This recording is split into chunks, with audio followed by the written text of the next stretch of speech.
Chapter 11 of Creepy Tales by Edgar Allan Poe. Recording by Piotr Natter. The Raven. Once upon a midnight dreary, while I pondered, weak and weary, over many a quaint and curious volume of forgotten lore, while I nodded, nearly napping, suddenly there came a tapping, as of some one gently rapping at my chamber door. "'Tis some visitor," I muttered, tapping at my chamber door. "Only this, and nothing more." Distinctly I remember, it was in the bleak December, and each separate dying ember wrought its ghost upon the floor. Eagerly I wished the morrow. Vainly I had sought to borrow from my books surcease of sorrow for the lost Lenore, for the rare and radiant maiden whom the angels name Lenore, nameless here forevermore. And the silken, sad, uncertain rustling of each purpled curtain thrilled me, filled me with fantastic terrors never felt before, so that now, to still the beating of my heart, I stood repeating, "'Tis some visitor entreating entrance at my chamber door, some late visitor entreating entrance at my chamber door. This it is, and nothing more."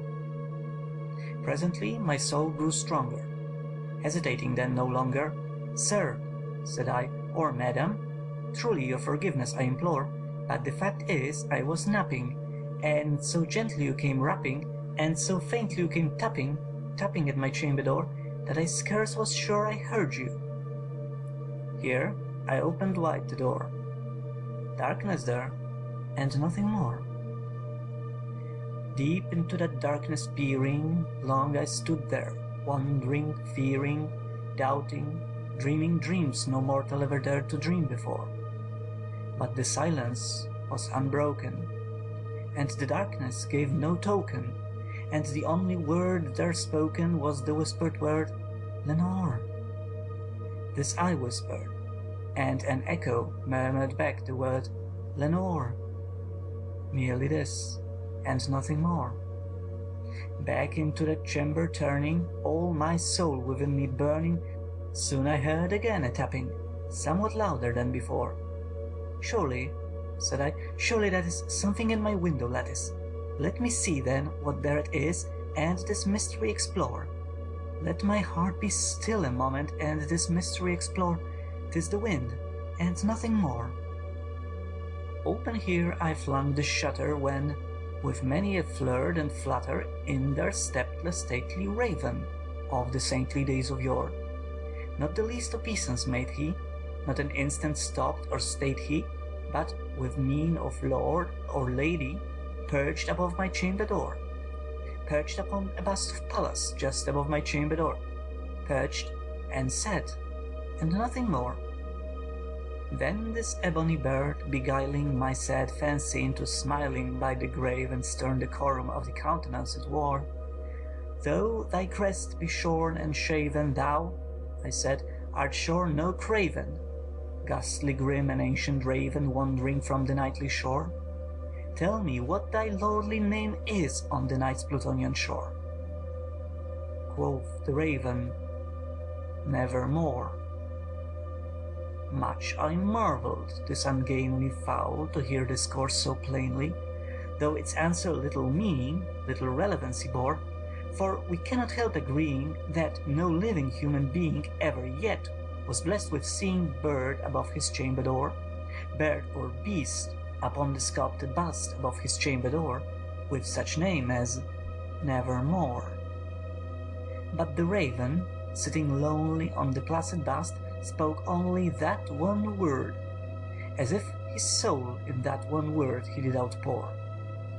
Nothing further than he uttered, not a feather than he fluttered, till I scarcely more than muttered, "Other friends have flown before, on the morrow he will leave me, as my hopes have flown before." Then the bird said, "Nevermore."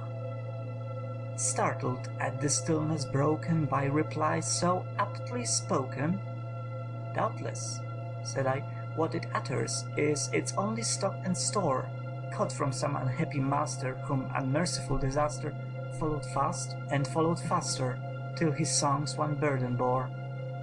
till the dirges of his hope that melancholy burden bore of never, nevermore. But the raven, still beguiling all my sad soul into smiling, straight I wheeled a cushioned seat in front of bird and bust and door. Then upon the velvet sinking, I betook myself to linking fancy unto fancy, thinking what this ominous bird of yore, what this grim, ungainly, ghastly, gaunt and ominous bird of yore meant in croaking nevermore. This I said, engaged in guessing, but no syllable expressing to the fowl whose fiery eyes now burned into my bosom's core. This and more I said, divining, with my head at ease reclining on the cushion's velvet lining that the lamplight gloated o'er, but whose velvet violet lining, with the lamplight gloating o'er, she shall press, nevermore. Then methought the air grew denser, perfumed from an unseen censer swung by angels whose faint footfalls tinkled on the tufted floor. Wretch, I cried, thy God hath lent thee, by these angels he hath sent thee, respite, respite and nepenthe from thy memories of Lenore. Quaff, oh quaff this kind nepenthe, and forget this lost Lenore. Quoth the raven, nevermore. Prophet, said I, think of evil.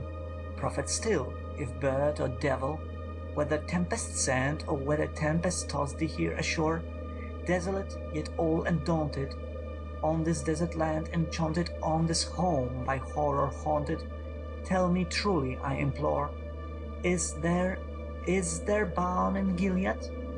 Tell me, I implore. Quoth the raven, nevermore. Prophet, said I, think of evil.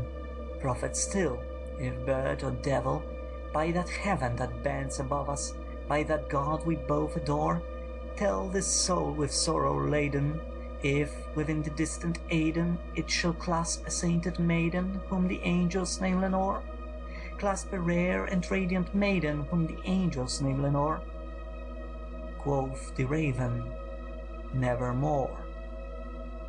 Be that word our sign of parting, bird or fiend, I shrieked upstarting, get thee back into the tempest and the night's Plutonian shore. Leave no black plume as a token of that lie that soul hath spoken. Leave my loneliness unbroken. Quit the bust above my door, take thy beak from out my heart, and take thy form from off my door. Quoth the raven, nevermore. And the raven, never flitting, still is sitting on the pallid bust of Pallas just above my chamber door, and his eyes have all the seeming of a demon's that is dreaming, and the lamplight o'er him streaming throws his shadow on the floor, and my soul from out that shadow that lies floating on the floor shall be lifted nevermore.